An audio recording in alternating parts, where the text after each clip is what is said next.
త్వరలో స్థానిక ఎన్నికలు నిర్వహిద్దామని ముఖ్యమంత్రి చంద్రబాబు అన్నారు. స్వర్ణాంధ్ర విజన్ 10 సూత్రాలపై కలెక్టర్ల సదస్సులో సీఎం సమీక్ష నిర్వహించారు. వివిధ అంశాలపై జిల్లా కలెక్టర్లకు దిశానిర్దేశం చేశారు. లాజిస్టిక్స్ ఖర్చులు తగ్గించగలిగితే మరింత అభివృద్ధి సాధించగలమని సీఎం చంద్రబాబు అభిప్రాయపడ్డారు.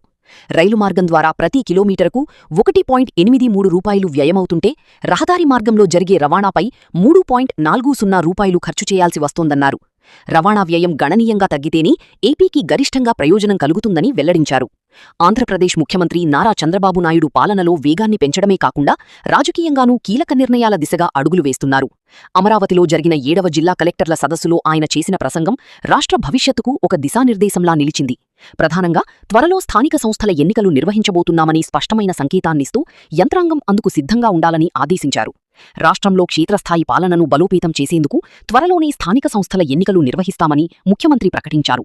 గ్రామ, పట్టణ స్థాయిలో ప్రభుత్వ పనితీరు ప్రజలకు నేరుగా అనుభవంలోకి రావాలి. మౌలిక వసతులు, తాగునీరు, రోడ్లు, పారిశుధ్యం వంటి సమస్యలను వెంటనే పరిష్కరించాలి అని కలెక్టర్లకు ముఖ్యమంత్రి చంద్రబాబు సూచించారు. ముఖ్యంగా భూ వివాదాలు, రెవెన్యూ సమస్యలను పెండింగ్లో ఉంచవద్దని, స్థానిక ఎన్నికల నాటికి ప్రజల్లో ప్రభుత్వంపై పూర్తి సంతృప్తి ఉండాలని స్పష్టం చేశారు.